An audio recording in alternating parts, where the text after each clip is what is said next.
আল্লাহ বলেন, ও বান্দা, যারা আমি আল্লাহর জিকির করে সকাল সন্ধ্যা আমি আল্লাহকে ডাকে, তোমরা তাদের সাথে সম্পৃক্ত হয়ে যাও। যারা আমি আল্লাহকে রাজি করতে চাই, তোমরা কখনো তাদের কাছ থেকে নিজের চোখটা ফিরাইও না। ওলি আল্লাহদের কদম ধরে থাকো, দুনিয়া আখিরাতে কামিয়াব হয়ে যাবে। জুড়ে বলুন। আমার আল্লাহ বলেন, তোমরা তাদের সঙ্গী হয়ে যাও, তাদের সাথে সম্পৃক্ত হয়ে যাও, তাদের সাথে মিশে যাও। ইয়া রব্বাল আলামিন, কাদের সাথে মিলিত হব, কাদের সাথে সম্পৃক্ত হব? আল্লাহ বলেন, আল্লাযীনা, যারা ইয়াদউনা রাব্বাহুম, যারা আমি আল্লাহকে ডাকে, বিল গাদাতি ওয়াল আশিয়্যি, সকাল এবং সন্ধ্যা, যারা প্রতিটা মুহূর্তে প্রতিটা সময় আমি আল্লাহর জিকির করে, তোমরা তাদের সঙ্গী হয়ে যাও। চিৎকার দিয়ে বলি সুবহানাল্লাহ। আর একটু জোরে বলেন। এরপর আল্লাহ বলেন, ইউরিদুনা ওয়াজহাহু, তারা প্রতিটা সময় প্রতিটা মুহূর্ত প্রতিটা সেকেন্ড তাদের একটাই কামনা, তাদের একটাই বাসনা, সব সময় তারা আল্লাহকে রাজি করতে চায়, আল্লাহর রেজামন্দি চায়। চিৎকার দিয়ে বলি না সুবহানাল্লাহ। মনোযোগ। তাহলে আল্লাহ কি বলেন, ও আমার বান্দারা, যারা আমার বন্ধু, যারা সব সময় আমি আল্লাহকে ডাকে, আমি আল্লাহর জিকিরের মধ্যে থাকে, সকাল সন্ধ্যা আমি আল্লাহকেই ডাকে, তোমরা তাদের সাথী হয়ে যাও। যারা সব সময় আমি আল্লাহকে রাজি করতে চাই, তোমরা তাদের সাথে সম্পৃক্ত হয়ে যাও। জোরে বলি না সুবহানাল্লাহ। বর্তমান সময়ে আমাদের বাংলাদেশের কিছু ভাইয়েরা, যারা কিনা আল্লাহর ওলিদের মাজার কেন্দ্রিক উরুস পালন করে, ওলি আল্লাহদের মাজারে জিয়ারত করাকে বিদাত বলে বা শিরিকের পর্যায়ে আমাদেরকে ফতোয়াও দিয়ে দেয়। আবার আমার পূর্বে প্রধান অতিথি আমাদেরকে একটু করে হিন্টস দিয়েছেন যে মাজারে আমরা জিয়ারত করলে তারা আমাদেরকে বলে আমরা মাজার পূজারি। কথা বলেন ঠিক কিনা? তারা কি বলে আমাদেরকে, ওলি আল্লাহদের মাজারে যাইও না, ওলি আল্লাহদের মাজারে যাওয়ার দরকার নাই। হ্যাঁ, তিনি ওলি হয়েছেন, দুনিয়াতে যতদিন ছিল হয়তো তিনার পাওয়ার ছিল, তিনার ক্ষমতা ছিল, তিনি দুনিয়া থেকে পর্দা করেছেন, তিনার সেই ক্ষমতা শেষ হয়ে গেছে, পাওয়ার এখন আর নাই, তিনি নিজের চিন্তা করে কুল কিনারা পাচ্ছেন না। তোমরা কেন মাজারে যাচ্ছ? যেই ভাইয়েরা এই কথাটা বলে তাদেরকে বলতে চাই, কোরআনুল কারীমের সূরা কাহফের 28 নম্বর আয়াতে আল্লাহ বলেন, ওয়ালা তাদু আইনাকা আনহুম, আল্লাহ বলেন, ও বান্দা, যারা আমি আল্লাহর জিকির করে সকাল সন্ধ্যা আমি আল্লাহকে ডাকে, তোমরা তাদের সাথে সম্পৃক্ত হয়ে যাও। যারা আমি আল্লাহকে রাজি করতে চাই, তোমরা কখনো তাদের কাছ থেকে নিজের চোখটা ফিরাইও না। ওলি আল্লাহদের কদম ধরে থাকো, দুনিয়া আখিরাতে কামিয়াব হয়ে যাবে। জুড়ে বলেন সুবহানাল্লাহ। আর একটু জুড়ে বলেন সুবহানাল্লাহ। ওলি আল্লাহদের মাজারে যাওয়ার জন্য, ওলি আল্লাহদেরকে মহব্বত করার জন্য, ওয়ালা তাদু আইনাকা আনহুম, আল্লাহর ওলিদের কাছ থেকে দৃষ্টি না ফেরানোর জন্য আমাকে, আপনাকে, আমাদের সকলকে হুকুম করেছেন কে? আল্লাহ। আর একটু জোরে বলেন কে? এই আয়াত থেকে বোঝা যায় ওলি আল্লাহদের জিয়ারত করার জন্য, মাজারে যাওয়ার জন্য হুকুম দিয়েছেন কে? আল্লাহ। বেদাত করে ফেললাম, আল্লাহ আমাদেরকে বুঝার তৌফিক দান করুন। আরেকটু জোরে বলেন। সাধারণ কোনো আশেককে যদি জিজ্ঞেস করা হয় ওলি আল্লাহ সম্পর্কে আপনি কি জানেন, তৎক্ষণাৎ বলে দিবে, আলেম হওয়া লাগবে না। বছরের পর বছর আলেম ওলামার জবানে ওয়াজ শুনছি। কোরআনুল কারীম কি আপনি দেখেন নাই? সূরা ইউনূসের 62 নম্বর আয়াত, 63 নম্বর আয়াতে আল্লাহ ওলি আল্লাহদের পরিচয় দিয়ে দিয়েছেন। আল্লাহ বলেন, আল্লাহ সাবধান, সতর্ক, কান লাগিয়ে শোনো কি বলছি আমি। ইন্না আউলিয়া আল্লাহি লা খাউফুন আলাইহিম ওয়ালা হুম ইয়াহজানুন। আল্লাহ বলেন, নিশ্চয়ই আমার ওলি যারা, ওলি শব্দের একটা অর্থ হচ্ছে বন্ধু, ওলি শব্দের আরেক অর্থ হচ্ছে কাছের, ওলি শব্দের আরেক অর্থ হচ্ছে আপন, আর ওলি শব্দের আরেক অর্থ হচ্ছে নিকটে। আল্লাহ বলেন আমার বন্ধু যারা, ওলি যারা, কাছের যারা, লা খাউফুন আলাইহিম, তাদের কোনো ভয় নাই, ওয়ালা হুম ইয়াহজানুন, তাদের কোনো টেনশন, চিন্তা, পেরেশানি নাই। চিৎকার দিয়ে বলি না সুবহানাল্লাহ? আর একটু জোরে বলেন।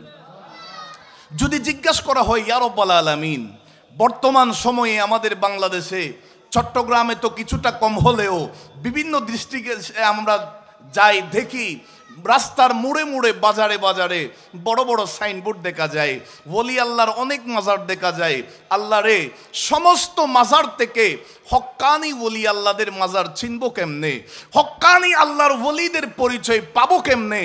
আমার আল্লাহ বলেন পরের আয়াতে আমি বলে দিয়েছি, ওলি হওয়ার জন্য কন্ডিশন হচ্ছে দুইটা, শর্ত হচ্ছে দুইটা। আল্লাযীনা আমানু, যারা ইমানদার তারা ওলি হতে পারবে। ওয়া কানু ইয়াত্তাকুন, যারা মুত্তাকি তারা ওলি হতে হবে, তারা ওলি হতে পারবে। ওলি হওয়ার জন্য ইমানদার এবং মুত্তাকি হওয়াটা আবশ্যক। চিৎকার দিয়ে বলি না সুবহানাল্লাহ? আর একটু জোরে বলেন। আল্লাহর ওলির পরিচয় আমার নবীদের 1000 বছর আগে বলে দিয়েছেন। ইবনে মাজাহ শরীফের হাদিসে পাকের মধ্যে আছে 4119 নম্বর হাদিসের অংশে আমার নবী বলেন, খিয়ারুকুমুল্লাযীনা ইযা রুউ যুকিরাল্লাহু আযজা ওয়া জাল্লা, ও আমার উম্মতেরা, তোমরা ওলি আল্লাহদেরকে চিনবা তখনই যখন কোনো আল্লাহর ওলির সামনে যাবা, মহব্বতের নজর দিয়ে তিনার চেহারার দিকে দেখবা। প্রকৃত আল্লাহর ওলিদেরকে দেখা মাত্র অন্তরের মধ্যে আল্লাহর সাথে কানেকশন শুরু হয়ে যাবে। আর একটু জোরে বলেন। স্বাভাবিকভাবে উদাহরণটা খেয়াল করবেন, আপনার বাসায় ওয়াইফাই আছে, রাউটার আছে, আপনি মোবাইলে পাসওয়ার্ড ফিট করা মাত্র ওয়াইফাই কানেক্ট হয় না? আরো জোরে বলেন, হয় কি না? আমার নবী বলেন প্রকৃত আল্লাহর ওলি, হক্কানি আল্লাহর ওলি, যাদের সামনে যাওয়া মাত্র অটোমেটিকলি আল্লাহর সাথে কানেকশন শুরু হয়ে যাবে। বলেন না আল্লাহু আকবার। যদি জিজ্ঞাসা করেন হুজুর দুনিয়ার নিয়মে একটা আমাকে প্রমাণ দেন, খোদাকে কসম করে বলতে পারি জামিয়ার আঙ্গিনায় যারা আছেন আপনারা তো সকলেই জানেন 12 রবিউল আউয়াল এই জামিয়ার ময়দান থেকে আওলাদে রাসূলের সাদারতে যেই জশ্নে জুলুসে ঈদে মিলাদুন নবী জুলুস শুরু হয়, আমার বাবারা বায়ারা বছরের পর বছর নামাজ পড়ে নাই, আল্লাহর নাফরমানির মধ্যে জীবন কাটিয়ে দিয়েছে, অহরহর প্রমাণ আছে। আওলাদে রাসূলকে একটা নজর দেখা মাত্র বেনামাজি মুহূর্তের মধ্যে নিজের প্রতি শপথ করে নিয়েছে আজকে থেকে আল্লাহর ইবাদতের মধ্যে জীবন কাটিয়ে দিব।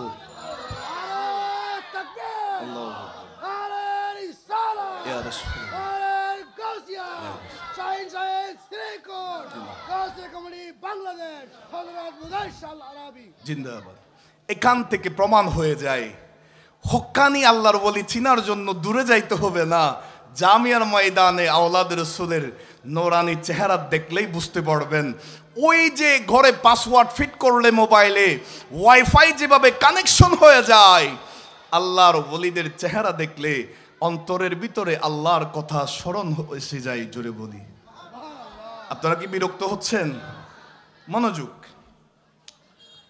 এই রজব মাসে আমাদের এশিয়া উপমহাদেশে জিনার অবদান যদি কেউ অস্বীকার করে, পয়েন্টটা খেয়াল করবেন, জিনার অবদান যদি কেউ অস্বীকার করে না মানে, তাইলে বলবো সে যদি নিজেকে মুসলমান দাবি করে প্রকৃত কখনো মুসলমান হতে পারবে না। কথা বলেন ঠিক কিনা? হযরতে খাজা মাঈনুদ্দিন চিশতি সঞ্জিরি আজমিরি রাদিয়াল্লাহু তাআলা আন, খাজা গরিব নওয়াজ, যিনি হিন্দুস্তানের জমিনে শুয়ে আছেন, যদি জিজ্ঞাসা করা হয় ওগো খাজা গরিব নওয়াজ রাদিয়াল্লাহু তাআলা আন, সেই সঞ্জার শহর থেকে আপনি হিন্দুস্তানে কেন আসলেন? খাজা গরিব নওয়াজ বলবেন আমি নিজের থেকে আসি নাই, মদিনাওয়ালার রাসূল আমাকে পাঠিয়েছেন। যদি জিজ্ঞাসা করা হয় কেন আসলেন, খাজা গরিব নওয়াজ রাদিয়াল্লাহু তাআলা আনহুর জবান থেকে এই উত্তরটাই আসবে আল্লাহর নবী আমাকে রাসালতের পয়গাম পৌঁছে দেওয়ার জন্য, আল্লাহর ওয়াহদানিয়তকে মানুষের কলবে বসিয়ে দেওয়ার জন্য আল্লাহর নবী আমাকে নির্দেশ দিয়ে পাঠিয়েছেন। আজকে জিনার উরুসে পাকের মধ্যে আমরা আছি, আল্লাহর ওলি হযরতে শাহ সুফি মুজাহির শাহ রহমতুল্লাহি আলাই, তিনার নামের পাশে আল আরাবি আছে। যদি জিজ্ঞাসা করা হয় ওগো মুজাহির শাহ রহমতুল্লাহি আলাই, আল আরাবি শব্দটা দেখার সাথেই বুঝতে পারলাম আপনি বাংলাদেশের নন, আপনি আরব দেশ থেকে এসেছেন, আপনি কেন আসলেন? হযরতে মুজাহির শাহ রহমতুল্লাহি আলাই একটাই জবাব দিবে, বাংলার যারা মুসলমান আছো, এশিয়া উপমহাদেশের যারা মুসলমান আছো, এই বাংলাদেশে মদিনাতুল মুনাওয়ারা থেকে রেডিমেড ইসলাম আসে নাই, ইসলাম ডাইরেক্ট আসে নাই। আমরা আল্লাহর ওলিরা আরব কান্ট্রি থেকে, বিভিন্ন বিদেশ থেকে, আমরা কেউ সাগরের পাড়ে যাই নামাজ বিছিয়ে, কেউ পাথরের উপর দাঁড়িয়ে, আমরা কেউ বাতাসে করে, আমরা সেই বাংলাদেশে এসেছি এই ইসলামকে পৌঁছিয়ে দেওয়ার জন্য। জুড়ে বলেন, আরো জুড়ে বলেন। খাজা গরিব নওয়াজ রাদিয়াল্লাহু তাআলা এশিয়া উপমহাদেশের মধ্যে এসেছেন। যদি জিজ্ঞাসা করা হয় ওগো খাজা গরিব নওয়াজ রাদিয়াল্লাহু তাআলা, আপনি ইসলামের প্রচার প্রসার কেমন করলেন? ইতিহাস সাক্ষ্য দিবে এই কথাটা একেবারে সর্বজন মশহুর প্রসিদ্ধ। গরিব নওয়াজ রাদিয়াল্লাহু তাআলা যখন ইন্তেকাল করেছেন, ওনার জানাজার নামাজের মধ্যে একজন নয়, দুইজন নয়, 1 লক্ষ নয়, 2 লক্ষ নয়, 90 লক্ষ ইমানদার জানাজার নামাজে শরীক হয়েছে। আমার গরিবে নওয়াজ দুনিয়াতে আসার পর তো ইসলাম বেঈমানকে ইমানদার বানিয়েছেন, এখানে শেষ নয়। আমার গরিবে নওয়াজ হযরতে বিবি মাহনুর রাদিয়াল্লাহু তাআলা, ওনার আম্মাজান মায়ের রেহেমে যখন ছিল, গর্ভের মধ্যে যখন গরিব নওয়াজের আগমন হয়েছে, প্রত্যেক দিন রাতের বেলা ইনার আম্মাজান বলছে, যখন গভীর রাত হয়ে যায়, গড়ির কাঁটা যখন টিক টিক শব্দ করে স্পষ্ট আওয়াজ যখন মানুষের কানে শুনতে পায়, এই গভীর রাত্রিতে গরিব নওয়াজের আম্মাজানের পেট মোবারক থেকে কে যেন শব্দ করছে, আল্লাহ আল্লাহ আল্লাহ বলে বলে জিকির করছে। গরিব নওয়াজের সেই জিকিরটা মায়ের পেটে থাকা অবস্থায় করত, আর বিভিন্ন বেঈমানরা দেওয়ালের সাথে কান লাগিয়ে দিত। আমার গরিব নওয়াজের সেই মধুর আওয়াজটা শুনে শুনে অনেক বেঈমান ইমানদার হয়ে গেছে। আরো জোরে বলেন। সুতরাং মুসলমান যদি নিজেদেরকে দাবি করি, বড় বড় ইসলামী সমাবেশ করলে হবে না, ওলি আল্লাহদের অবদানকে স্বীকার করতে হবে। কথা বলেন ঠিক কিনা? আপনারা কি রাগ করছেন? আমরা দেখতে পাচ্ছি বাংলাদেশের বিভিন্ন জায়গায় মসজিদে হামলা হয়েছে, মাজারের মধ্যে হামলা হয়েছে, আল্লাহর ঘর মসজিদে আগুন ধরিয়ে দেওয়া হয়েছে। যদি আপনি দেখেন সেই মানুষটার গায়ের মধ্যে জুব্বা আছে, পাঞ্জাবি আছে, মাথায় পাগড়ি আছে, টুপি আছে, মুখে দাড়ি আছে, আমাদেরকে বুঝতে হবে শরীরের মধ্যে জামা কাপড় ইসলামী লেবাস হলে হবে না, মুখের মধ্যে দাড়ি থাকলে হবে না, কলবের মধ্যে ঈমান আছে কিনা দেখা লাগবে। কারণ কোনো বেঈমান কোনো দিনও আল্লাহর ওলিদেরকে মানবে না। ঈমান যাদের অন্তরে আছে, কলবে আছে, তারাই ওলি আল্লাহদেরকে মানবে। হুব্বে মুস্তফা যাদের কলবে আছে, তারাই তো প্রকৃত ঈমানদার হবে। কথা বলেন ঠিক কিনা? আল্লাহর একজন ওলি হযরতে বাহলুল দানা রহমতুল্লাহি আলাইহি, আল মারজান মিন মুখতারিস সহিহাইন এই কিতাবের মধ্যে আলোচনাটা আছে। সেই সময়কার, একটু মনোযোগ প্লিজ বাবুরা, তোমরা কথা বলিও না প্লিজ। হযরতে বাহলুল দানা রহমতুল্লাহি আলাইহি তিনার এলাকায় একজন মানুষ ইন্তেকাল করলো। সকলে বলি ইন্না লিল্লাহি ওয়া ইন্না ইলাইহি রাজিউন। মানুষটা যখন মারা গেছে, জানাজা পড়ানোর জন্য মসজিদের মাঠে আনা হলো খাটিয়াটা। ইমাম সাহেব হুজুরকে খুঁজে পাওয়া যাচ্ছে না, হয়তো কোনো কাজে গেলেন, আটকে গেলেন, জেমে পড়লেন। এখন সবাই চিন্তার মধ্যে পড়ে গেছে, লাশ তো পচে যাবে যদি দেরি হয়, জানাজার নামাজের ইমামতি করবে কে? পিছন থেকে একজন বলছে, আমাদের এলাকায় তো হযরতে বাহলুল দানা রহমতুল্লাহি আলাইহি আছেন, হয়তো তিনি নিজের ঘরের মধ্যে আছেন, তিনাকে গিয়ে নিয়ে আসি, তিনার ইমামতিতে আমরা জানাজার নামাজ আদায় করব। একটু জোরে বলেন না। আচ্ছা সুবহানাল্লাহ আলহামদুলিল্লাহ বড় আওয়াজে বললে কোনো অসুবিধা আছে? দেখি একটু মহব্বতে বলেন তো সুবহানাল্লাহ। এবার বলেন ইয়া রাসূলুল্লাহ। আরো একবার বলুন ইয়া রাসূলুল্লাহ। আল্লাহ এই আওয়াজটা মাহফিল শেষ পর্যন্ত রাখার তৌফিক দান করুন। আমিন। হযরতে বাহলুল দানা রহমতুল্লাহি আলাইহি কে আনা হলো। মসজিদের মাঠে অসংখ্য মানুষেরা জানাজার নামাজ আদায়ের জন্য কাতারবন্দি হয়ে দাঁড়িয়ে গেলেন। আমার বাবারা ভাইয়েরা, আল্লাহর ওলি হযরতে বাহলুল দানা রহমতুল্লাহি আলাইহি ওই খাটিয়ার সামনে দাঁড়াইলেন, জানাজার নামাজের নিয়ত করলেন, আল্লাহু আকবার বলে হাত বাঁধলেন। মনোযোগ দিয়ে খেয়াল করবেন, বোঝার চেষ্টা করবেন। কোনো মানুষের জানাজার নামাজ পড়তে হয় সর্বোচ্চ 4 থেকে 5 মিনিট, এর চাইতে বেশি সময় লাগে না, ঠিক কিনা বলেন? আমরা হানাফি মাযহাবের শরীয়ত অনুযায়ী মানুষের জানাজার নামাজ আদায় করি। আল্লাহর ওলি বাহলুল দানা রহমতুল্লাহি আলাইহি আল্লাহু আকবার বলে হাত বাঁধলেন, সানা পড়লেন। আমার বাবারা ভাইয়েরা, সানা পড়ার পর দ্বিতীয় তাকবীর দেওয়ার কথা। 5 মিনিট সময় পার হয়ে গেছে, এখনো তিনি দ্বিতীয় তাকবীরটা দিলেন না। 10 মিনিট সময় পার হয়ে গেছে, এখনো তিনি আল্লাহু আকবার বলেন নাই। এইভাবে 15 মিনিট পার হয়ে গেছে, তিনি দ্বিতীয় তাকবীরটা দেন নাই। পিছনে মুসল্লিরা নামাজের ভিতরে বড় টেনশনে পড়ে গেছেন, বড় চিন্তায় পড়ে গেলেন। প্রথম তাকবীর দিয়ে জানাজা শুরু হয়েছে, দ্বিতীয় তাকবীর 15 মিনিট পার হয়ে গেছে, এখনো শুনতে পায় নাই। জানি না আজকে কয় ঘন্টা লাগতে পারে এই জানাজার নামাজটা কমপ্লিট হইতে। জুড়ে বলেন, আরো জুড়ে বলেন।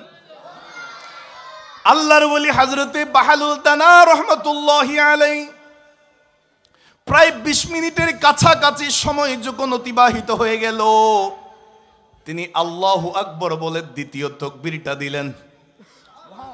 আর একটু জোরে বলেন। আমার বাবারা ভাইয়ারা, মুসল্লিরা বড় টেনশনে আছেন। প্রথম তাকবীর থেকে দ্বিতীয় তাকবীরে আসতে 20 মিনিট সময় লাগছে। জানি না এখন তৃতীয় তাকবীর শুনতে কতক্ষণ সময় লাগে। হযরতে বাহলুল দানা রহমতুল্লাহি আলাইহি আবারও দ্বিতীয় তাকবীর যখন দেওয়ার পরে প্রায় 30 থেকে 40 মিনিট সময় পার হয়ে গেল, এখনো তিনি তৃতীয় তাকবীর দেন নাই। কিতাবের মধ্যে আছে, আমার বাবারা ভাইয়েরা, প্রায় 40 মিনিট পার যখন হয়ে গেছে, তিনি আল্লাহু আকবার বলে তৃতীয় তাকবীর দিলেন। যেই জানাজার নামাজ শুরু করেছেন, সেই জানাজা কমপ্লিট করতে তিনার 1 ঘন্টা সময় তিনি পার করে ফেলেছেন। আরো জোরে বলেন।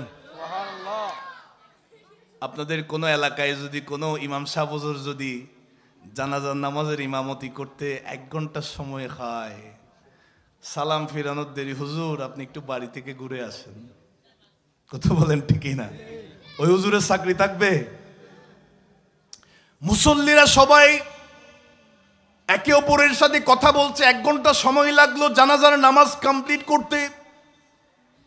এটা কোন ধরনের জানাজার নামাজ হয়েছে, কি হলো কিছুই তো বুঝতে পারি নাই।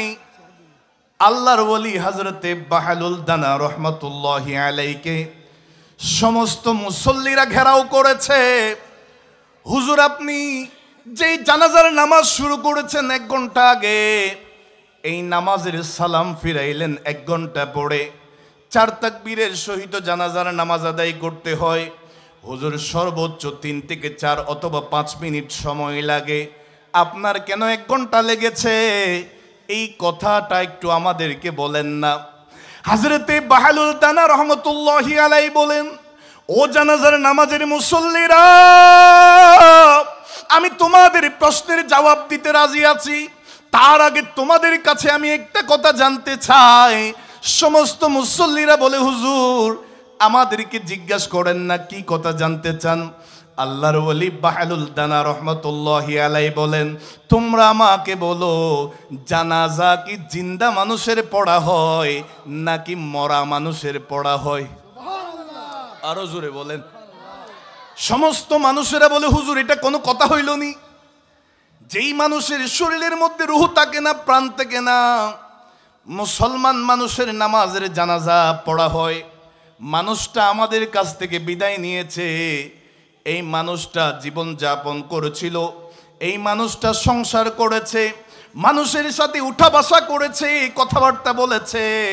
হুজুর মানুষটা আমাদের কাছ থেকে বিদায় নেওয়ার কারণে, ইন্তেকাল করার কারণে আমরা সেই মানুষটার জানাজার নামাজ পড়তে আসলাম। হুজুর জানাজা তো জিন্দা মানুষের পড়া হয় না, জানাজা তো মৃত মানুষের পড়া হয়। আল্লাহর ওলি হযরতে বাহালুল দানা রহমতুল্লাহি আলাইহি বলেন, ও মুসল্লিরা, তাইলে তোমরা তোমাদের প্রশ্নের জবাবটা নিয়ে নাও।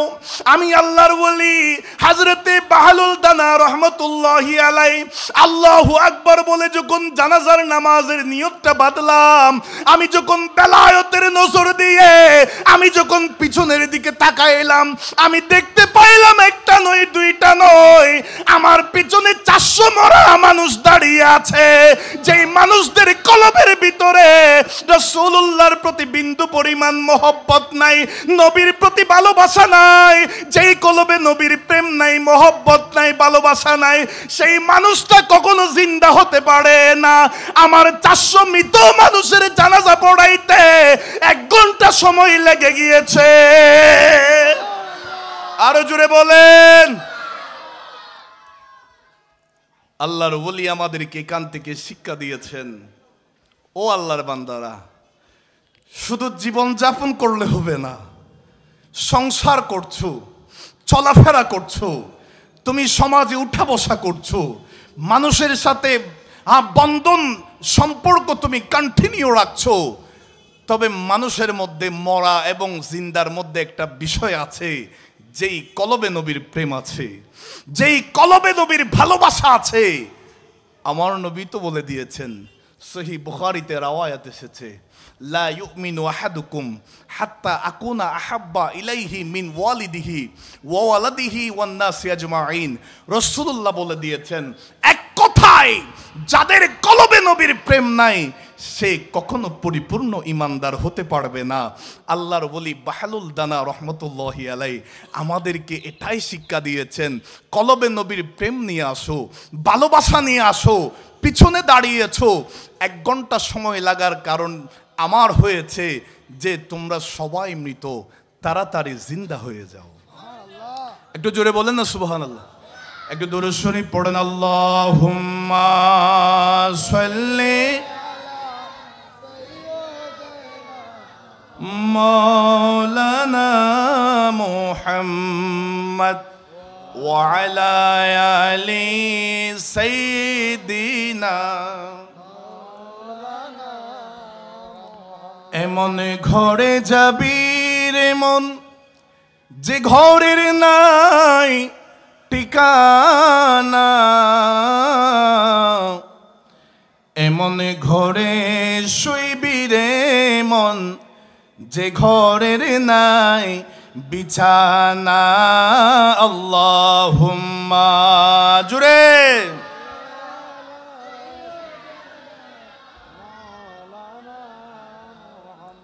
ওয়া আলা আলি সাইয়্যিদিনা। আপনারা কি বিরক্ত হচ্ছেন? একটু মহব্বত নিয়ে। মদিনাওয়ালার দেশত আশিক যখন যায়, খৈল জাগানো মদিনাত রাখি আইতো সাই। ঠিক কিনা বলেন না? যে গিয়েছে সে বুঝবে মদিনা কত মজার, রাসূলুল্লাহর সবুজ গম্বুজ দেখতে কত ভালো লাগে। রিয়াজুল জান্নায় গেলে মন আর ফিরে না, মদিনায় যে একবার গিয়েছে তার মন আর বাংলাদেশে ফিরতে চায় না। কথা বলেন ঠিক না? আল্লাহ আমাদের সকলকে আজকের এই উরুসে পাকের উসিলায় মদিনার মুসাফির হিসাবে কবুল করুন। আর একটু জোরে বলেন, একটু মহব্বতে সকলে জবান খুলে। মদিনাওয়ালার দেশত আশিক যখন যায়, মদিনাওয়ালার দেশত খৈল জাগানো মদিনাত রাখি আইতো সাই, খৈল জাগানো মদিনাত হইতে ন পারে তারাও যারা আসিল মদিনাত। মদিনা সাই আইলো নাকি সাই আইলো জান্নাত? বলেন না ইয়া রাসূলুল্লাহ। হইতে না পারে তারাও যারা আসিলে মদিনাত মদিনা সাই আইলো নাকি সাই আইলো জান্নাত খুদার দুনিয়া তার সাইবার কিছু নাই খুদার দুনিয়া তার সাইবার কিছু নাই খৈল জাগানো মদিনাত আরো জুড়ে জুড়ে খৈল জাগানো মদিনাত রাকি আই তো সাই মদিনাওয়ালার দেশত আশিকে যখন যায় মদিনাওয়ালার দেশত খৈল জাগানো মদিনাত রাকি আই তো সাই খৈল জাগানো মদিনাত রাখি আই তো সাই। আল্লাহ আমাদের সকলকে কবুল করুন, আমিন। আর একটু জোরে বলেন। তো খাজা গরিব নওয়াজ রাদিয়াল্লাহু তাআলা ওনার জীবনী যদি শুরু থেকে শেষ পর্যন্ত বলতে চাই, এই রকম রাতের পর রাত চলে যাবে, গরিব নওয়াজের বর্ণনা করা শেষ হবে না। কথা বলেন ঠিক কিনা? ইনি চিন্তা করলেন, গরিব নওয়াজ রাদিয়াল্লাহু তাআলা 6 কিংবা 7 বছর বয়সে কোরআনুল কারীমের হাফেজ হয়েছেন। বলেন আল্লাহু আকবার। আল্লাহ তিনাকে এমন জেহেন জাকাওয়াত দিয়েছেন, মেধা দিয়েছেন, আলম দিয়েছেন। গরিব নওয়াজ রাদিয়াল্লাহু তাআলা নির্দিষ্ট সময়ে মনে মনে চিন্তা করলেন, একজন পীর মুর্শিদের হাতে আমি বায়াত গ্রহণ করব। সুবহানাল্লাহ। তখনকার সময়ে হযরতে জুনাইদ বাগদাদি রহমতুল্লাহি আলাইহি জামে মসজিদে তিনার পীর সাহেব হযরতে খাজা উসমান হারুনি রাদিয়াল্লাহু তাআলা আসা যাওয়া করতেন, সেখানে অবস্থান করেছেন। গরিব নওয়াজ রাদিয়াল্লাহু তাআলা শুনতে পাইলেন। নিউজটা পাওয়া মাত্র তিনি মনে মনে আরাদা করলেন, আমি সেই মসজিদে যাব, খাজা উসমান হারুনির কাছে আমি সালাম বিনিময় করে আমি ওনার হাতে আমি বায়াতের নেয়ামত আমি তাবরুকটা গ্রহণ করব, আমি তিনার মুরিদ হয়ে যাব। জোরে বলেন আর একটু জোরে বলেন। বর্তমান যারা পীর মুরিদিকে বেদাত শিরিকের ফতোয়া দেয়, নাজায়েজ বলে, এটা শরীয়তের বিধিবিধানের মধ্যে নাই বলে, তাদেরকে বলবো গরিব নওয়াজ রাদিয়াল্লাহু তাআলা আনহুর দিকে দেখেন, হযরতে হুজুর সাইয়্যিদুনা গৌসুল আজম দস্তগীরের দিকে দেখেন। শুধু তা নয়, আমাদের মাযহাবের যিনি ইমাম, ইমামে আজম আবু হানিফা রহমতুল্লাহি আলাইহির দিকে দেখেন। প্রত্যেকেরই এক একজন শায়েখ আছে, তিনাদেরও পীর মুর্শিদ আছে। কথা বলেন ঠিক কিনা? গরিব নওয়াজ রাদিয়াল্লাহু তাআলা গেলেন, সালাম বিনিময় করলেন। হযরতে খাজা উসমান হারুনি রাদিয়াল্লাহু তাআলা সর্বপ্রথম তিনাকে সবক দিলেন, এ মুঈনুদ্দিন চিশতি রাদিয়াল্লাহু তাআলা, আপনি উযু করে 2 রাকাত নামাজ আদায় করেন। বলেন না সুবহানাল্লাহ। পীরের দরবারে সবক আছে না নাই? আরো জোরে বলেন আছে কি না? আমাদের দরবারেও আওলাদে রাসূলরা, আমাদের পীরে মুর্শিদরা আমাদেরকে সবক দিয়েছেন। কথা বলেন ঠিক কি না? আমাদের সবকের ভিতরে নামাজ আছে না নাই? জিকির আছে না নাই? নবীর দরুদ আছে না নাই? গরিব নওয়াজ রাদিয়াল্লাহু তাআলা ওযু করলেন, 2 রাকাত নামাজ পড়লেন। নামাজ পড়ে আসলেন পীর সাহেবের সামনে, হুজুর আপনি যেটা হুকুম করলেন আমি সেটা আদায় করেছি। হযরতে খাজা উসমান হারুনি রাদিয়াল্লাহু তাআলা নামাজ যখন পড়ে এসেছেন বলেন কোরআনুল কারীমের সূরা বাকারাটা তেলাওয়াত করুন। পিছনে আপনাদের খেয়াল আছে? মনোযোগ আছে আপনাদের? হযরতে খাজা উসমান হারুনি রাদিয়াল্লাহু তাআলা বলেন, এ খাজা মুঈনুদ্দিন চিশতি, আপনি কোরআনুল কারীমের সূরা বাকারা তেলাওয়াত করেন। আমার বাবারা ভাইয়ারা, হযরতে খাজা গরিব নওয়াজ রাদিয়াল্লাহু তাআলা কোরআনুল কারীমের সূরা বাকারা তেলাওয়াত করার পরে বলে, হুজুর আমার পড়া হয়েছে। এরপরে তিনাকে পীর সাহেব খাজা উসমান হারুনি সবক দিলেন, ও মুঈনুদ্দিন চিশতি, এবার আপনি 21 বার দরুদ শরীফ পড়েন। সুবহানাল্লাহ বলেন। হযরতে খাজা মুঈনুদ্দিন চিশতি সঞ্জিরি আজমিরি রাদিয়াল্লাহু তাআলা 21 বার নবীর উপর দরুদ পড়ার পরে আমার বাবারা ভাইয়ারা হযরতে খ্বাজা ওসমান হারুনী রাদিয়াল্লাহু তাআলা পীর সাহেব হুজুর কিবলার সামনে গেলেন। হুজুর, আমি উযু করার পর 2 রাকাত নফল নামাজ পড়লাম, এরপরে সূরা বাকারা তেলাওয়াত করলাম, এরপরে 21 বার রাসূলুল্লাহর উপর দরুদ পড়লাম।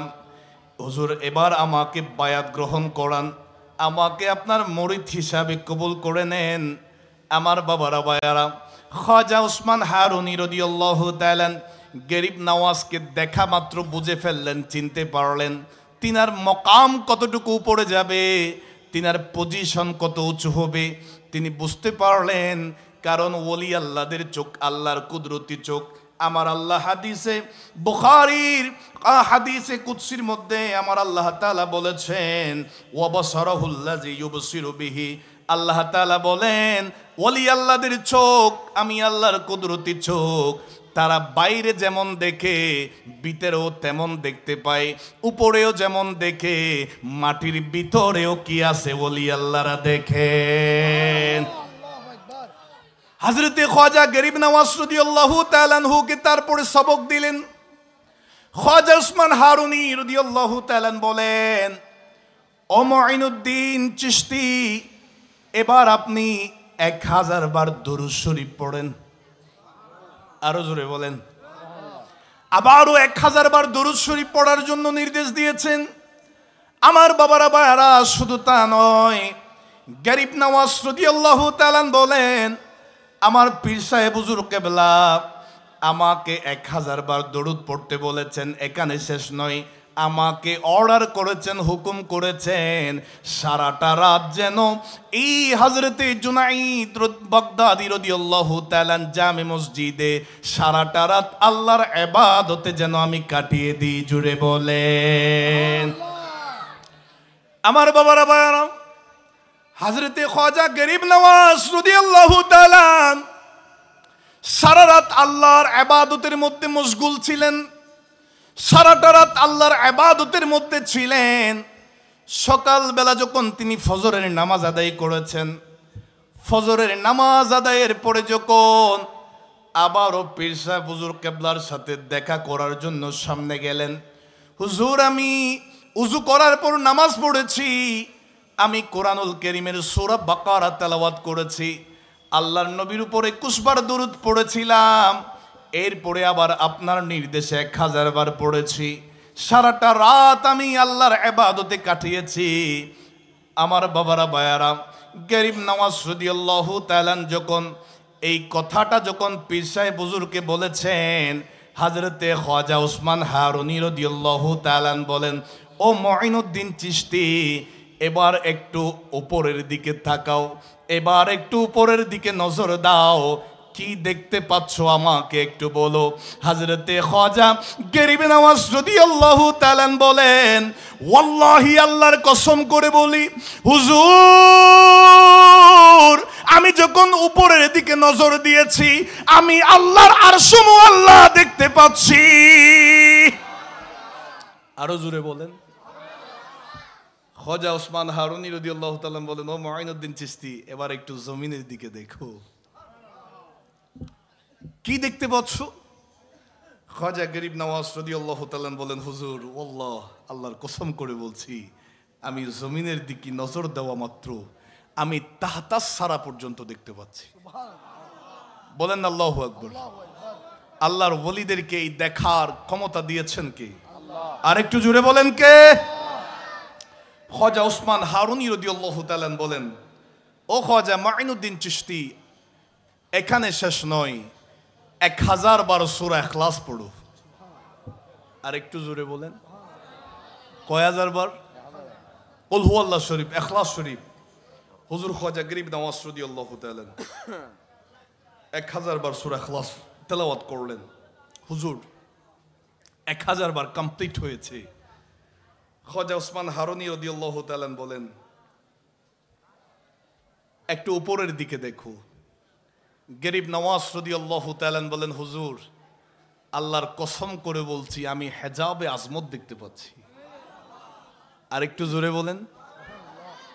খ্বাজা ওসমান হারুনী তারপরে বলেন, ও খ্বাজা মুঈনুদ্দিন চিশতি আজমেরি, নিজের 2খানা আঙ্গুলকে এইভাবে দিলেন, ও মুঈনুদ্দিন চিশতি, আমার 2 আঙ্গুলের মাঝখান বরাবর দেখো। খাজা গরিব নওয়াজ রাদিয়াল্লাহু তাআলা নজর দিলেন। পীর সাহেব জিজ্ঞাসা করলেন, ও মুঈনুদ্দিন চিশতি, আমার 2 আঙ্গুলের মাঝে কি দেখতে পাচ্ছ? খাজা গরিব নওয়াজ রাদিয়াল্লাহু তাআলা বলেন, ও খাজা ওসমান হারুনি, ও মুর্শিদে কিবলা, আল্লাহর কসম করে বলি, আপনার 2 আঙ্গুলের মাঝে আমি আল্লাহর 18,000 মাখলুকাত দেখতে পাচ্ছি। আরো জোরে বলেন। ওলি আল্লাহদের এই পাওয়ার, এই ক্ষমতা আছে না নাই? আরেকটু জোরে বলেন। এই ক্ষমতা দিয়েছেন কি? আমি আপনি বাঁধা দেওয়ার কোনো সুযোগ আছে? ওলি আল্লাহদের মাজারে হামলা হয় কেন? আল্লাহ যারা বোঝে না তাদেরকে বোঝার তৌফিক দান করুন। আরেকটু জোরে বলে না আমি। এখন আসুন, হযরতে খাজা গরিব নওয়াজ রাদিয়াল্লাহু তাআলা, আপনারা কি বিরক্ত হচ্ছেন? হিন্দুস্তানের জমিনে আসলেন, বর্তমান রাজস্থানের আজমির নামক যে জায়গায়, সেই জায়গার মধ্যে তিনার সঙ্গীদেরকে নিয়ে তাঁবু টাকলেন। সেই সময়ের জালেম রাজা বাদশাহ, রাজা পৃথ্বীরাজ, তার সৈন্য সেনারা বাধা দেওয়ার জন্য এসেছে। আপনি কেন এখানে তাঁবু টাকছেন? এখানে তো আমাদের রাজার পালিত যে উটগুলা আছে সেগুলাকে বাঁধা হয়, এখানে সেগুলা থাকে, বসে, ঘুমায়, এখানে আপনারা তাঁবু টাকতে পারবেন না। তাদেরকে সরিয়ে দেওয়া হয়েছে। গরিব নওয়াজ রাদিয়াল্লাহু তাআলা কিচ্ছু বলেন নাই, কোনো প্রতিবাদ করেন নাই, আস্তে করে সাইড হয়ে গেলেন। পরের দিন সৈন্যরা যখন এসেছে, ওট যেগুলা বসে আছে, শুয়ে আছে, সেগুলাকে ধাক্কা দিচ্ছে, নড়াছড়া নাই।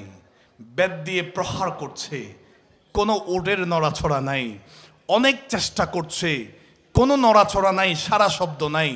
সবাই টেনশনে পড়ে গেল। এই শত শত হাজার হাজার ওট বসা থেকে উঠতে পারছে না, শোয়া থেকে দাঁড়াতে পারছে না। কি হয়েছে? ঘটনা কি হলো? একজন বলছে, গতকাল ওই ইসলামের দরবেশকে আমরা বেয়াদবি করেছিলাম, এখান থেকে তুলে দিয়েছিলাম, হয়তো তিনার বদদুয়ার কারণে এই উটের এই অবস্থা। আর দেরি না করে সবাই চলে গেল গরিব নওয়াজ রাদিয়াল্লাহু তাআলা আনহুর কদমে। কদমে গিয়ে ক্ষমা চাইলেন। গরিব নওয়াজ রাদিয়াল্লাহু তাআলা দয়ার নজর দেওয়া মাত্র বসার থেকে সবগুলা উঠে গেছে। আরো জোরে বলেন। ওলি আল্লাহদের এই ক্ষমতা আছে না নাই? মনোযোগ। পৃথ্বীরাজ প্রথম দফায় চেষ্টা করলো তিনাদেরকে তাড়াইতে, ফেল করেছে। দ্বিতীয় কৌশল অ্যাপ্লাই করছে। পৃথ্বীরাজ সৈন্যদেরকে এলান করে দিছে, আনা সাগর, যারা গিয়েছেন দেখেছেন, হয়তো নামে সাগর হলেও সাগরের মতো এত বিশালতা নেই। পৃথ্বীরাজ অর্ডার করেছে, আনা সাগরের পানি বন্ধ করে দাও। তারা মুসলমানরা পানি বন্ধ করলে এমনি এমনি নিজে নিজে চলে যাবে, তাড়াইতে হবে না। পানি বন্ধ করে দেওয়া হলো।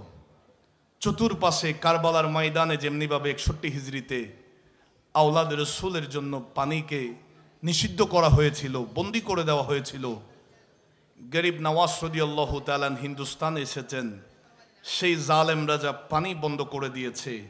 গরিব নওয়াজ রাদিয়াল্লাহু তাআলার একজন সহচর হযরতে মুহাম্মদ সাআদি রাহমাতুল্লাহি আলাইহি তিনাকে নির্দেশ করলেন, ও সাআদি, এক বতনা পানি সেই আনা সাগর থেকে নিয়ে আসো। সুবহানাল্লাহ বলেন না সুবহানাল্লাহ? আর একটু জোরে বলেন। আমার বাবারা ভাইয়ারা মনোযোগ দিয়ে খেয়াল করুন। হযরতে মুহাম্মদ সাআদি রাহমাতুল্লাহি আলাইহি ওই আনা সাগর থেকে এক বতনা পানি যখন নিয়ে এসেছে, গরিব নওয়াজ রাদিয়াল্লাহু তাআলা আনহুর যতগুলা জীবনী আছে সবগুলা জীবনীর মধ্যে আছে আলোচনাটা। এই ঘটনাটা অতীব মশহুর, প্রসিদ্ধ। যারা গিয়েছেন তারা সেই সাগরটা দেখেছেন। হযরতে মুহাম্মদ সাআদি রাহমাতুল্লাহি আলাইহি বতনাবর্তী পানি যখন নিয়ে এসেছেন, আনা সাগর পানি শূন্য হয়ে গেছে। শুধু তা নয়, হিন্দুস্তানের জমিনে যতগুলা পুকুর আছে, নদী আছে, সাগর আছে, সমস্ত নদী নালা খাল বিল পানি শূন্য হয়ে গেছে। যে টিউবওয়েল থেকে মানুষ পানি খায়, পানি পান করে, সমস্ত টিউবওয়েল পানি শূন্য হয়ে গেছে। সারা ভারতবর্ষের মধ্যে বিন্দু পরিমাণ পানি পাওয়া যাচ্ছে না।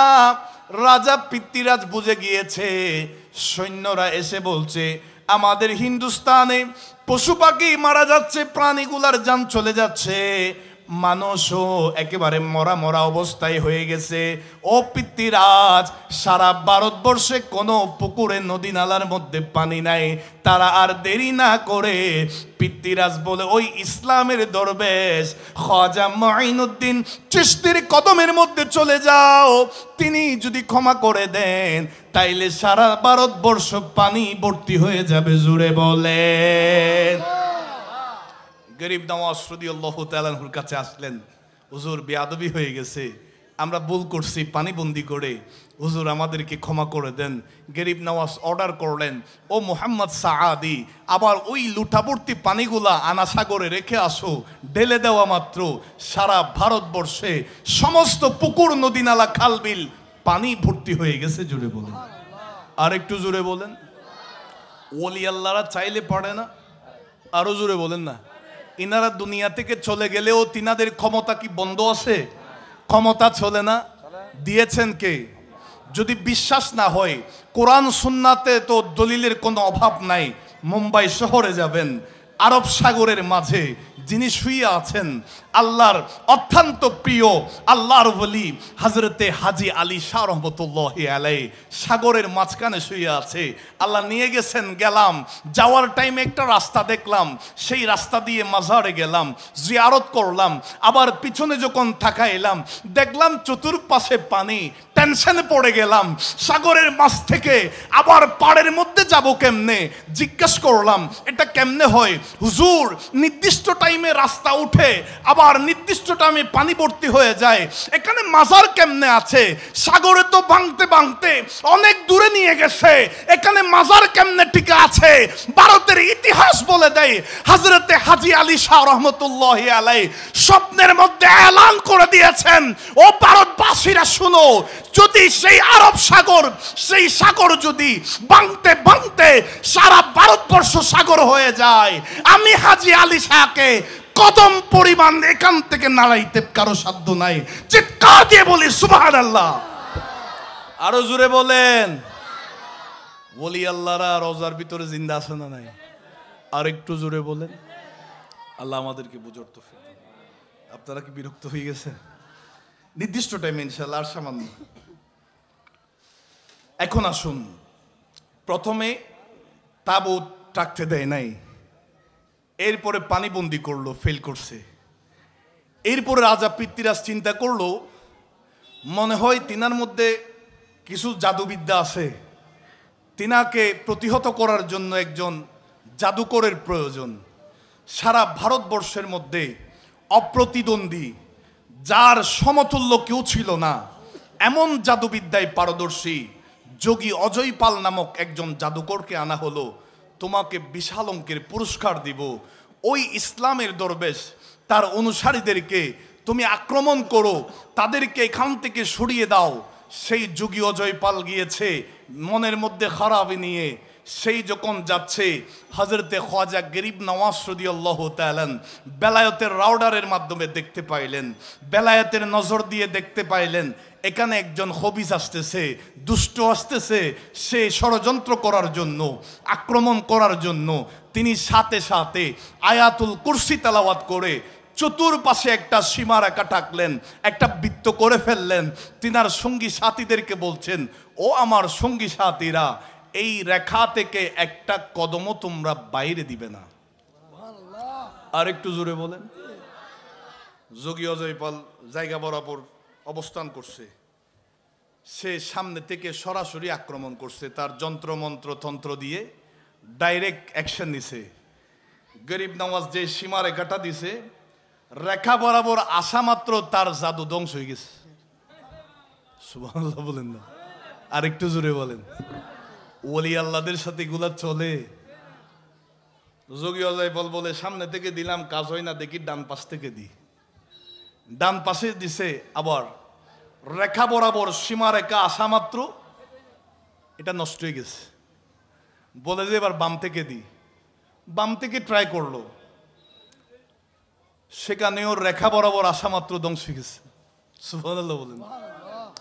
সামনে থেকে দিলাম কাজ হয় না, ডান থেকে দিলাম তাও কাজ হয় না, বাম পাশ থেকে দিয়ে দেখলাম তাও কাজ হচ্ছে না। সে বা চিন্তা করছে একটু পিছন থেকে মারি দেখি। নাউজুবিল্লাহ বলেন। পিছন থেকে মারার পরেও কাজ হচ্ছে না। সে তো শয়তানে খেয়াল তার মাইন্ডে আছে, বড় শয়তান নিয়ে বসে আছে, বলতেছে চতুর্পাশ থেকে দিয়ে দেখলাম কাজ যখন হচ্ছে না, দেখি একটু আমার জাদুবিদ্যা দিয়ে লিফটের মতো উপরে উঠে উপর থেকে ফেলি। নাউজুবিল্লাহ বলেন না, আর একটু জোরে বলেন।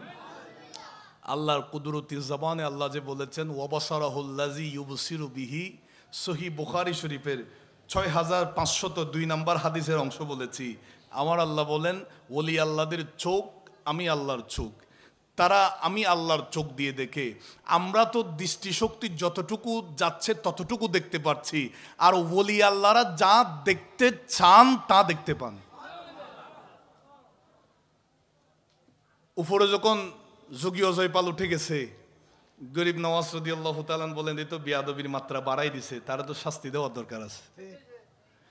যারা ওলি আল্লাহদের মাজারে হামলা করছো, তোমরা এটা মনে করো না বাংলাদেশে নিজেকে মুসলিম দাবি করে ওলি আল্লাহর মাজারে হামলা করে ঘরের মধ্যে শান্তিতে থাকতে পারবা। কথা বলেন ঠিক কিনা?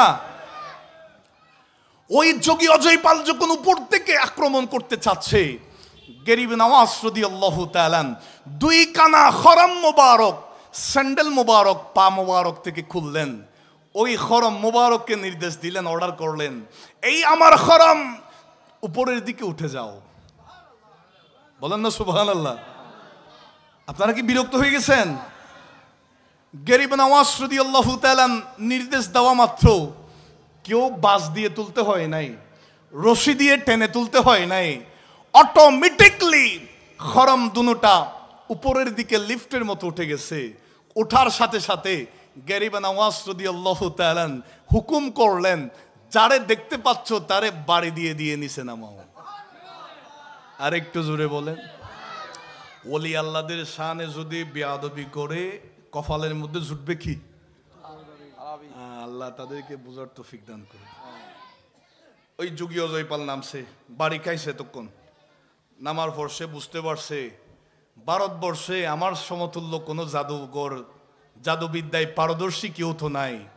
ইনি যেই ক্ষমতা দেখালেন আমাকে, যেই পাওয়ার এখন দেখালেন, এটা তো দুনিয়ার কোনো জাদুবিদ্যার পাওয়ার হতে পারে না, এটা তো অলৌকিক পাওয়ার, এটা তো আল্লাহর কুদরতি ক্ষমতা হতে পারে। সেই ক্ষমতা দিয়েই তো তিনি আমাকে নিচে নামিয়েছেন। সুতরাং আমি এখানেই বুঝতে পারলাম এখানে বেজাল নাই, তিনি আসলেই আল্লাহর একজন হক্কানি বলি। হুজুর খাজা গরিব নওয়াজ রাদিয়াল্লাহু তাআলা আনহুর জবান মুবারকে কালমা পড়ে সাথে সাথে মুসলমান হয়ে গেছে। গরিব নওয়াজ রাদিয়াল্লাহু তাআলা সেই জাদুকর যোগী অজয়পালের নাম রেখেছেন হযরতে আব্দুল্লাহ বিয়াবানী। হে আব্দুল্লাহ বিয়াবানী পরবর্তীতে আল্লাহর ওলির খেদমত করতে করতে তিনিও একজন আল্লাহর ওলি হয়ে গেছেন। আর একটু জোরে বলেন। আল্লাহ তাআলা আমাদের সকলকে বোঝার এবং আমল করার তৌফিক দান করুন। আপনারা কি রাগ করছেন? ওলি আল্লাহদের পাওয়ার ক্ষমতা আছে না? আমি আবারও বলছি, যেই আল্লাহর ওলির উরুসে পাকে আমরা বসেছি, হযরতে শাহ সুফি মুজাহির শাহ রহমতুল্লাহি আলাই, তিনি বাংলাদেশি নন, তিনি বাঙালি নন, তিনি আরব থেকে এসেছেন, সেই জন্যই তিনার নামের পাশে আরাবি আছে। আমি আবারও বলছি, মনোযোগ দিয়ে খেয়াল করবেন, বাংলাদেশে ডাইরেক্ট মদিনার ইসলাম ডাইরেক্ট আসে নাই, ওলি আল্লাহরা নিয়ে এসেছেন। ইতিহাস বলছে এই বাংলাদেশের বন্দর এলাকার মধ্যে তখনকার সময়ে আল্লাহর নবী সরকারে দো আলম সাল্লাল্লাহু আলাইহি ওয়াসাল্লাম চীনের উদ্দেশ্যে, এটা ইতিহাস বলছে, আবারও বলছি, আল্লাহর নবী হযরতে সাআদ ইবনে আবি ওয়াক্কাস রাদিয়াল্লাহু তাআলা, যিনি আশারায়ে মুবাশশারার একজন, জান্নাতের সুসংবাদ প্রাপ্ত সাহাবীদের মধ্যে অন্যতম একজন, হযরতে সাআদ ইবনে আবি ওয়াক্কাস রাদিয়াল্লাহু তাআলা আনহুকে প্রধান বানিয়ে, সেনাপতি বানিয়ে একটা দলকে ইসলাম প্রচারের উদ্দেশ্যে চীন দেশের মধ্যে পাঠিয়েছেন। হযরতে সাআদ ইবনে আবি ওয়াক্কাস রাদিয়াল্লাহু তাআলা তিনার সহচর সঙ্গীদেরকে নিয়ে পানিপথে যখন চীনে যাচ্ছেন, যাওয়ার টাইমে ইতিহাস বলছে এই বন্দরের মধ্যে, চট্টগ্রাম বন্দরের মধ্যে আল্লাহর নবীর সাহাবী তার সঙ্গীদেরকে নিয়ে কিছুক্ষণ অবস্থান করেছিলেন। ও সাআদ ইবনে আবি ওয়াক্কাস রাদিয়াল্লাহু তাআলা, এই কিছুক্ষণ সময় আপনি কি করলেন? একটাই জবাব আসবে, আল্লাহর নবীর রাসালতের পয়গাম পৌঁছিয়ে দিয়েছি, ইসলামের প্রসার করেছি এই অল্প সময়ের মধ্যে। সেখান থেকে কোথায় গেলেন? ডাইরেক্ট চীনের উদ্দেশ্যে চলে গেলাম। ইতিহাস বলছে সাআদ ইবনে ওয়াক্কাস রাদিয়াল্লাহু তাআলা এশিয়া উপমহাদেশের মধ্যে, চীনের মধ্যে সর্বপ্রথম যেই মসজিদটা নির্মাণ করেছেন তিনি নবীর সাহাবী সাআদ ইবনে আবি ওয়াক্কাস রাদিয়াল্লাহু তাআলা তিনি নির্মাণ করেছেন। সেই মসজিদের নাম হচ্ছে কিয়াংটং মসজিদ। চিৎকার দিয়ে বলি সুবহানাল্লাহ, আরো জোরে বলেন। তাহলে এখান থেকে বোঝা যায় ইসলাম ডাইরেক্ট আসে নাই, সাহাবীরা নিয়ে এসেছেন। ইসলাম ডাইরেক্ট আসে নাই, ওলি আল্লাহরা নিয়ে এসেছেন। কথা বলেন ঠিক কিনা? আল্লাহ আমাদেরকে বোঝার তৌফিক দান করুন। আরো জোরে বলেন। হযরতে জুনাইদ বাগদাদী রাদিয়াল্লাহু তাআলা আমাদের শিক্ষার বিষয় আছে। ওলি আল্লাহদের দরবারে, মাজারে তো শুধু মুসলমানরা যায় তা নয়, বিধর্মীরাও আসা যাওয়া করে কিনা? আমাদের শাহিনশাহ শ্রীকোটের দরবারে অনেক বিধর্মী এসে, বেঈমান এসে ঈমান নিচ্ছে না? আরো জোরে বলেন। ওলি আল্লাহরা দিতে পারে না? ওলি আল্লাহদের কাছে কোনো কিছুর অভাব আছে? আল্লাহ বলেছেন ওয়া ইন সাআলানি লা উতিয়ান্নাহু, আমার ওলিরা যা চায় আমি আল্লাহ সাথে সাথে দিয়ে দিই। বলেন না সুবহানাল্লাহ। হযরতে জুনাইদ বাগদাদী রাদিয়াল্লাহু তাআলা তিনার দরবারে একজন ইহুদি আশেক প্রতিদিন আসতেন। প্রতিদিন ইনাই মজলিসে যখন আলোচনা করতেন, ওই ইহুদি পাগলটাও আলোচনা শুনতেন। হঠাৎ একদিন দেখা গেল ওই ইহুদি আশেকটা সুন্দর জামা পরে এসেছে। প্রতিদিন যেই রকম আসে একটু ব্যতিক্রম এসেছে। হযরতে জুনাইদ বাগদাদী রাদিয়াল্লাহু তাআলা দেখলেন, জিজ্ঞাসা করলেন, তুমি আজকে এত সুন্দর জামা কাপড় পরে কেন আসলা? বলে যে হুজুর, আমাদের ইহুদিদের আজকে একটা বড় একটা সমাবেশ আছে, যেই সমাবেশে আমাদের সমস্ত ইহুদিরা একত্রিত হই। আমাদের যিনি প্রধান ইহুদি ধর্মের, যিনি একেবারে বয়োজ্যেষ্ঠ মুরব্বী আলেম, তিনি একটা বক্তব্য দিবেন, আলোচনা করবেন। আমরা এটা সবাই শুনবো, সারা বছর তিনার কথাগুলো আমল করব। আমাদের এই অনুষ্ঠানে যাওয়ার জন্য আমি একটু ব্যতিক্রমধর্মী পোশাক পরে এসেছি। হযরতে জুনাইদ বাগদাদী রাদিয়াল্লাহু তাআলা আল্লাহর ওলি মুচকি মুচকি হেসে বলে, চলো আমি তোমার সাথে যাব। আর একটু জোরে বলে। আশেক তো বড় বেকায়দায় পড়ে গেছে, আমার হুজুর আমাদের অনুষ্ঠানে যাবে, জানি না কি গন্ডগোল ঘটে যায়। বলে যে হুজুর আপনি কেন যাবেন? আল্লাহর ওলি হযরতে জুনাইদ বাগদাদী রাদিয়াল্লাহু তাআলা বলে যে আমি তামাশা দেখার জন্য যাব। আর একটু জোরে বলেন।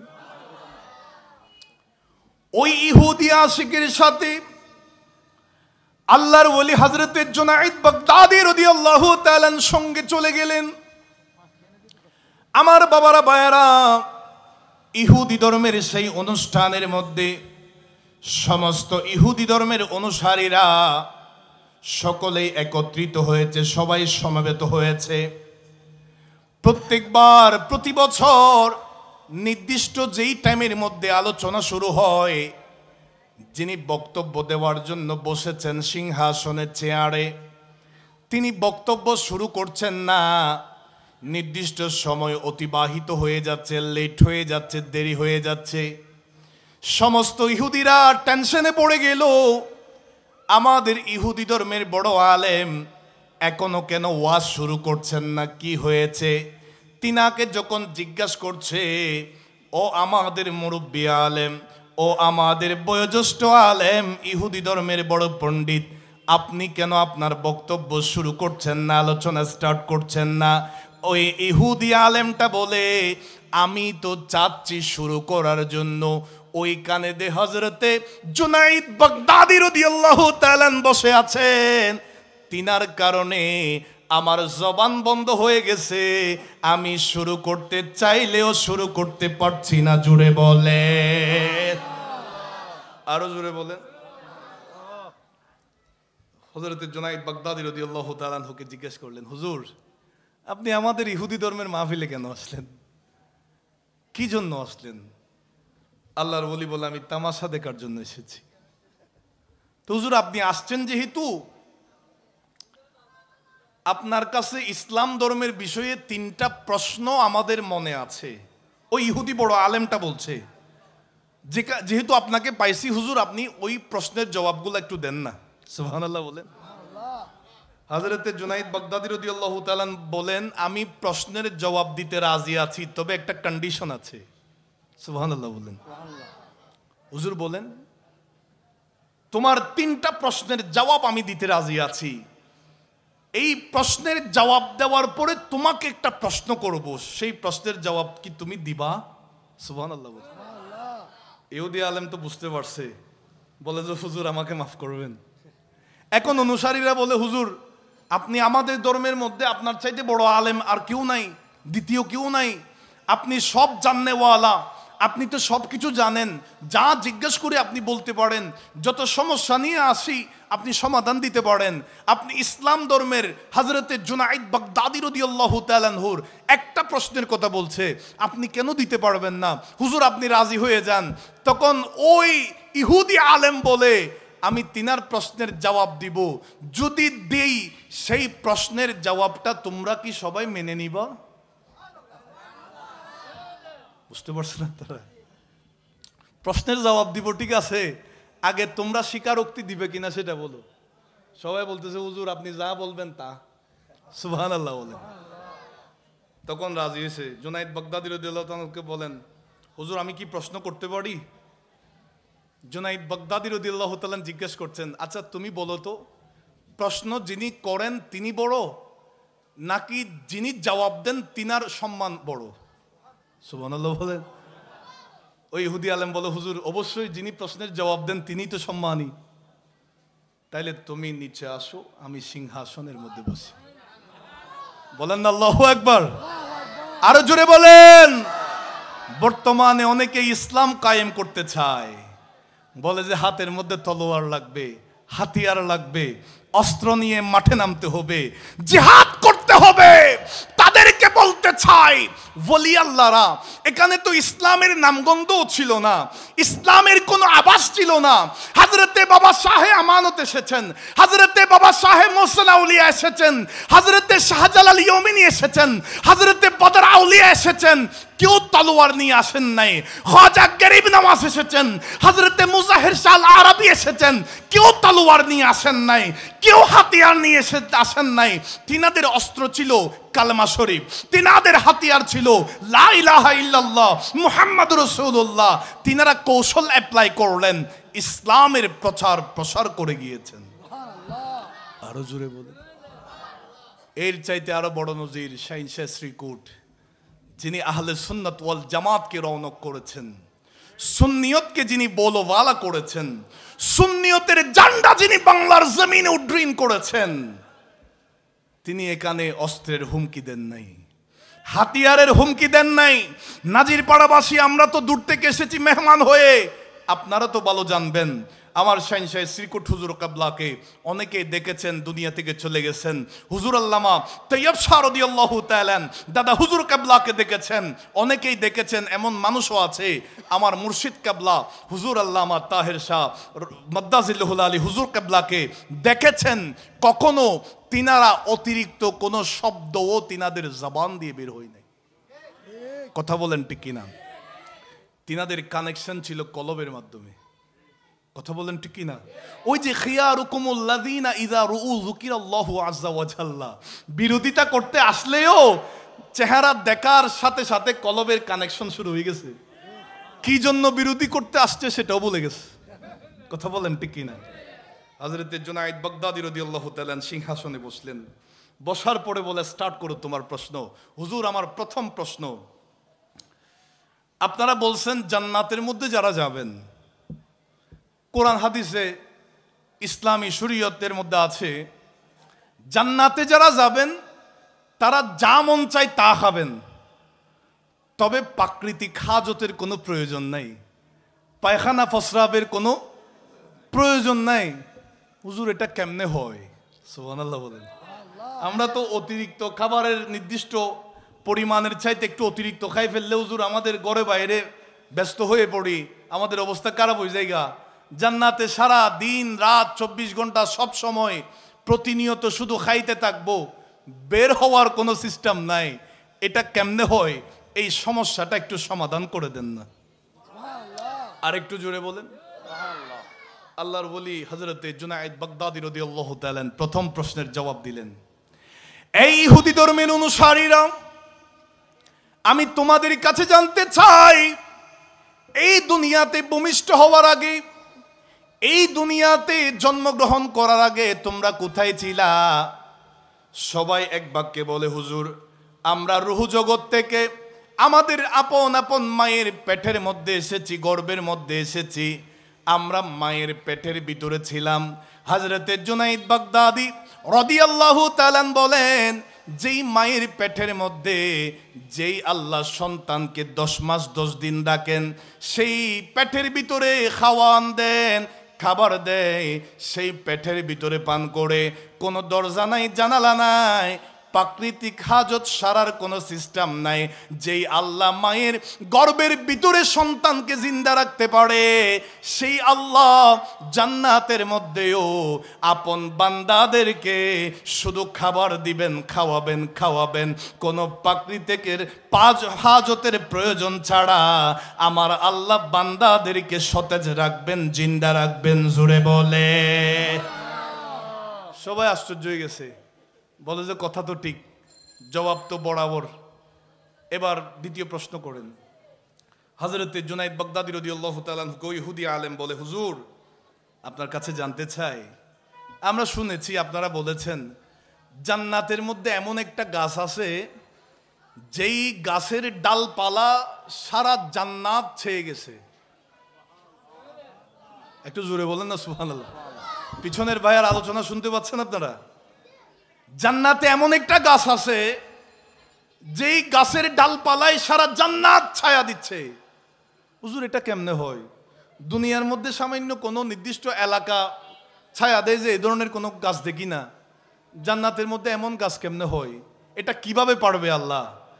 আমার হযরতে জুনাইদ বাগদাদী রাদিয়াল্লাহু তাআলা বলেন, তোমরা আমাকে বলো সূর্য কয়টা? আরো জোরে বলেন, আরো জোরে। নাকি বাংলাদেশের জন্য আলাদা আছে? যেই সূর্য বাংলাদেশে আলো দেয়, সেই একই সূর্য ভারতের মানুষকে আলো দেয়, সেই একই সূর্য আমেরিকার মানুষদেরকে আলো দেয়। কথা বলেন ঠিক কিনা? সারা পৃথিবীর মানুষকে আলো দেয় একটাই সূর্য। হযরতে জুনাইদ বাগদাদী রাদিয়াল্লাহু তাআলা বলেন, যে খোদা, যেই আল্লাহ একটা সূর্য দিয়ে সারা পৃথিবীকে আলোকিত করতে পারেন, আমার আল্লাহর সেই ক্ষমতাও আছে একটা গাছের জান্নাতের মধ্যে একটা গাছের ডালপালা দিয়ে সারা জান্নাতবাসীকে ছায়ার ভিতরে রাখবে। বলেন না সুবহানাল্লাহ। হুজুর জবাব তো বরাবর পাইছি, এবার তৃতীয় নম্বর প্রশ্নটা করো। হুজুর আরেকটা প্রশ্ন জানতে ইচ্ছা করছে।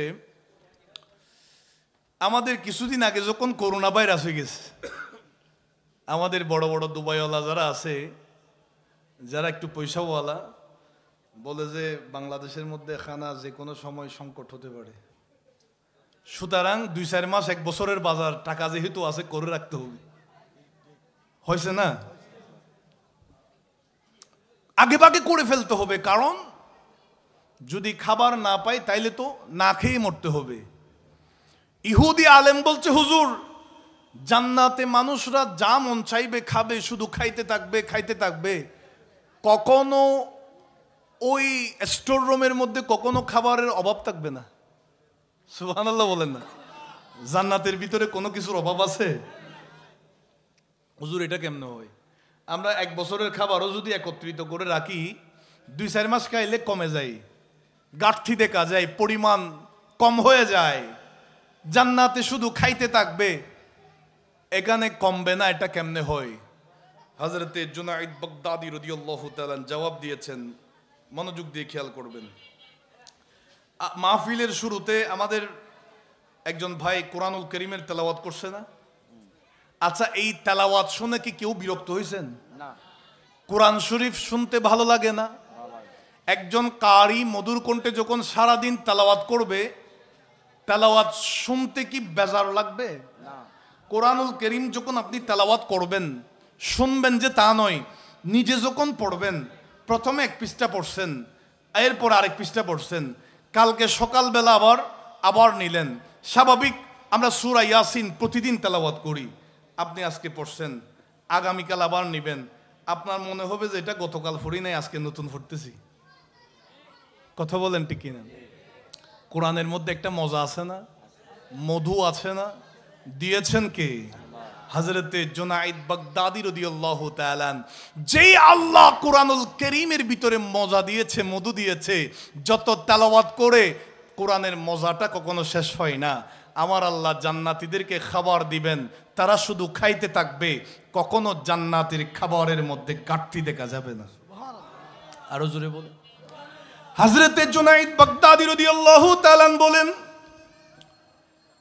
আমি তোমার 3টা প্রশ্নের জবাব দিয়েছি, তোমাদের কি কোনো সন্দেহ আছে? সমস্ত ইহুদিরা বলে, হুজুর আপনি সঠিক জবাব দিয়েছেন, এই জবাবের মধ্যে কোনো ত্রুটি নাই, কোনো সন্দেহ নাই, কোনো ভুল নাই। আল্লাহর ওলি হযরতে জুনাইদ বাগদাদী রাদিয়াল্লাহু তাআলা বলেন, ও ইহুদি ধর্মের আলেম, কমিটমেন্ট বরাবর প্রথমেই তোমাকে কন্ডিশন দিয়েছিলাম, তোমার 3টা প্রশ্নের জবাব আমি দিব, পরবর্তীতে তোমাকে একটা প্রশ্ন করব, সেই প্রশ্নের জবাব তুমি আমাকে দিবা। সে বলে যে হুজুর আমাকে মাফ করে দেন, কারণ এ তো জানে আজকে ছুটার কোনো সুযোগ। যখন ইহুদি অনুসারীরা সকলেই বলে, হুজুর আপনি না ওয়াদা করছিলেন, আপনি কেন ওয়াদার বরখেলাপ করছেন? তখন ইহুদি আলেম বলে, ওয়াদা তো করছি ঠিক আছে, ওয়াদা যদি রক্ষা করতে চাই তাইলে সবার জন্য বিপদ আছে। ওই ইহুদি অনুসারীরা বলে, হুজুর টেনশন করবেন না, টেনশন করবেন না, আল্লাহর ওলি জুনাইদ বাগদাদী রাদিয়াল্লাহু তাআলা আনহুর প্রশ্নের জবাব আপনি দিয়ে দেন, আপনি যেটা দিবেন, যেটা বলবেন সেটাই আমরা মেনে নিব। সুবহানাল্লাহ বলেন। আমার বাবারা ভাইয়ারা, সে রাজি হয়েছে। আল্লাহর ওলি হযরতে জুনাইদ বাগদাদী রাদিয়াল্লাহু তাআলা জিজ্ঞেস করলেন, ও ইহুদিয়া আলেম, আমি বাইরে থেকে কোনো কিছু বলবো না, তোমাদের ধর্মের যেই ধর্মগ্রন্থ তাওরাত কিতাব আছে, ওই কিতাব থেকে একটা প্রশ্ন করব, তুমি সঠিক জবাবটা দিবা, মিথ্যা বলবা না। আল্লাহর ওলি হযরতে জুনাইদ বাগদাদী রাদিয়াল্লাহু তাআলা বলেন, ও ইহুদি ধর্মের আলেম, তাওরাত কিতাবের গবেষক, তাওরাত কিতাবের পণ্ডিত, আমি তোমার কাছে জানতে চাই, তোমাদের অনুসারী সবার সামনে তুমি আমাকে বলবা, তাওরাত কিতাবের মধ্যে যেই লেখাটা আছে, জান্নাতের দরজার উপরে কোন বাক্যটা লেখা আছে, এই কথাটা, এই প্রশ্নের জবাবটা আমাকে বলে দাও।